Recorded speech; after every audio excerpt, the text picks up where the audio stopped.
Renata, porque esse foi um dos pontos articulados pelo Ministério da Fazenda nesse pacote de corte de gastos, no caso uma articulação junto ao Ministério da Defesa, e aí os militares foram incluídos nesse pacote de medidas. Também teve a articulação do Ministério da Fazenda junto à Casa Civil sobre como seria feito esse anúncio do pacote de corte de gastos. E aí essa conversa se tornou uma queda de braço.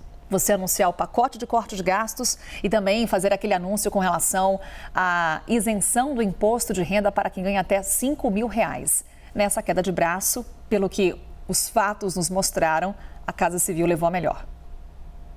Carol, mais uma queda de braço entre Casa Civil e Fazenda que é recorrente o tempo todo. Isso porque, na verdade, a gente tem que entender que os textos finais, eles terminam na Casa Civil. É a Casa Civil quem faz o arremate final para que aí os textos sejam divulgados. E o que aconteceu? O ministro da Fazenda, Fernando Haddad, ele queria, sim, que esse anúncio da isenção do imposto de renda para quem ganha até R$5.000 fosse anunciado, mas não agora, de jeito nenhum. Na verdade, ele queria deixar isso para o segundo semestre do ano que vem. Por quê? Porque, de qualquer maneira, passaria a valer só em 2026. Porque, a gente sabe, existem alguns impostos que, independentemente de quando é a aprovação de criação de novos impostos ou de mudança de alguns impostos, ele só passa a valer a partir do próximo ano, até mesmo para você ter uma previsibilidade.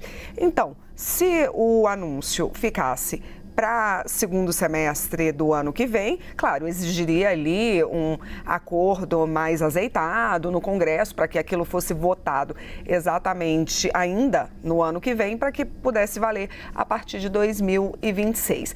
Isso era o que o ministro Fernando Haddad defendia, porque o ministro Fernando Haddad achava que anunciando um pacote de corte de gastos junto com uma isenção fiscal não traria o mesmo peso para o mercado financeiro, o que de fato aconteceu. A gente viu que o dólar explodiu. Por quê? Porque a Haddad queria só fazer essa sinalização para o mercado financeiro de que havia um corte e não de que havia uma renúncia fiscal.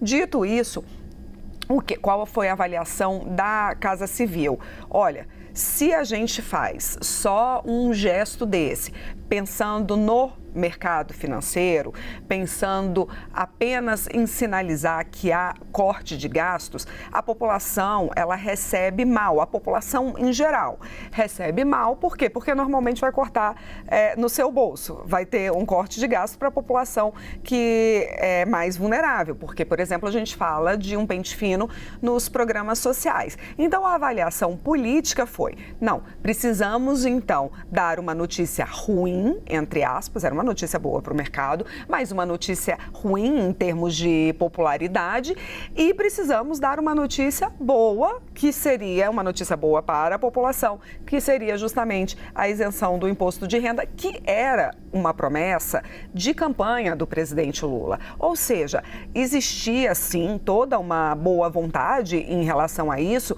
principalmente do ministro Fernando Haddad, porque ele sabia que ele ia ter que cumprir essa promessa do presidente, porque o presidente fazia questão de cumprir essa promessa, mas que não precisaria ser imediatamente, que no segundo semestre isso seria anunciado e faria exatamente o mesmo efeito. Não faria diferença você anunciar agora ou anunciar no segundo semestre, já que só vai valer a partir de 2026. Mas foi o que você falou, Carol.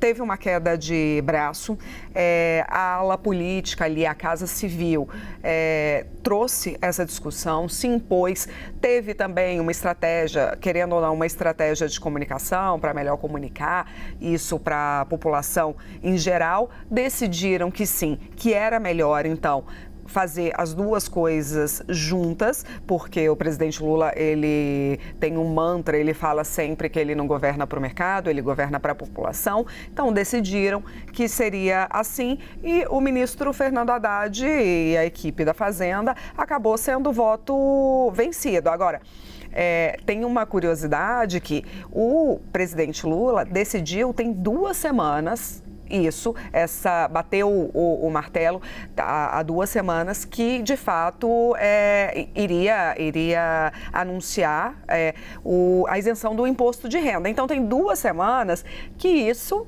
continua ali e que estava sendo, né, gestado dessa maneira. E o que aconteceu? Até o último momento, e essa é a curiosidade que eu trago, é que até o último momento, a gente lembra que o ministro Fernando Haddad gravou um pronunciamento, o pronunciamento foi ao ar, em todas as cadeias de rádio e TV, às 8h30 da noite, e agora eu já não me lembro mais, acho que foi na 4ª-noite ou 5ª-noite. Bom, os dias estão parecendo 100 dias, né? Uma semana está parecendo 100 dias, mas foi agora para o fim da semana. E ele gravou esse pronunciamento, enfim, foi um pronunciamento que foi gravado à tarde, foi ao ar às 8h30 da noite, mas até o último momento, Carol, até o último segundo, o ministro Fernando Haddad tentou falar para o presidente Lula, não vamos anunciar, vamos aguardar, isso vai tirar o peso político, mas não teve jeito, o presidente Lula bateu o pé e aí ele tinha o apoio da Casa Civil, o apoio do ministro Rui Costa. Todos decidiram, e mais uma vez eu lembro, foi uma estratégia também, não só política, porque existe a estratégia da equipe econômica, mas existe a estratégia política, que passa ali muito pela Casa Civil, mas claro, quem dá a última palavra é sempre o presidente Lula. E existe uma estratégia também de comunicação. A gente não pode esquecer disso. Como que a gente vai... Isso era algo que vinha preocupando muito o Palácio do Planalto, porque como que a gente vai comunicar que vai existir um corte de gastos sem... existir um corte de gasto, no entanto, a gente não oferece nada em troca. Então, teve todo esse arranjo aí e foi o que você disse, Carol, os fatos mostraram quem que ganhou nessa história. Pois é, o que significa essa derrota da equipe econômica nessa queda de braço? A gente já acompanhou também pelos fatos algumas das repercussões no mercado financeiro.